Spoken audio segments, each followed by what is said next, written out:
in some cases deaths. We now move to the county of Murang'a, where we had an accident. If I'm not, yes, we had the collapse of the building yesterday, and we've been seeing a lot more of activity in the regards to the police are now looking for those who are responsible for this building, and they have not yet been found, but the government says that they will be brought to book and they have to respond to these issues. Brian Obuya gives us the details.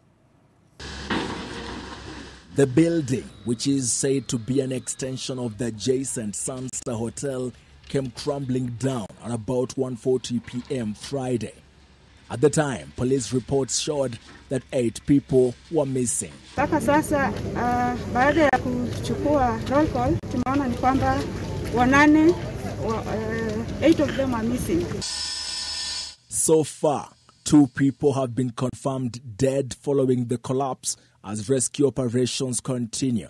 Police have ramped up multi-agency efforts to rescue the other 6 people still lying under the debris. 5 people were also whisked away to safety and taken for treatment as more people joined to try and solve the puzzle of what really went wrong Friday afternoon. Ukiangalia kama zile slabs zimelaliana zote, zikalaliana kama chapati.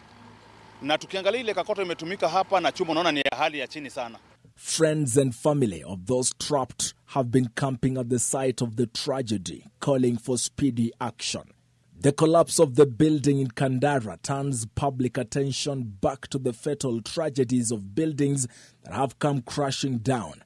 A report by the National Construction Authority last year pointed out that some 723 buildings in the country were very dangerous and that those living in them await disaster.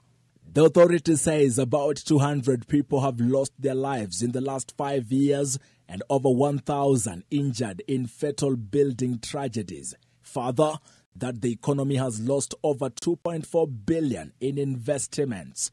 Kenya has remained in the global spotlight after the collapse of a 7-story building in Nairobi's Huruma estate in April 2016, burying with it 52 people. In 2019, Precious Talent School in Dagoretti collapsed and killed 9 pupils. Barely 2 months later, 5 more people died after a story building in Tasia, Embakasi area collapsed. Just last September, a 5-story building under construction collapsed in Kino, Kiambu County. The National Construction Authority has blamed these tragedies on poor workmanship and unauthorized contractors. Back in Murang'a, authorities have now launched a manhunt for the owners of the ill-fated 4-story building, the contractors, and those who put their signatures down approving the construction of the flat as they seek to hold them accountable for the tragedy. In fact, what we are going through here, we are not supposed to be going through this, because National Construction Agency are actually supposed to designate, to have a list of people in all constructions. So we are not supposed to be struggling, asking who was here and who was not here, because that is the law. Those officers who were responsible for the management of this project, they will be held accountable. So those people who are doing supervision, those who approved these plans, they will be able to be accountable. And already we have given clear instructions.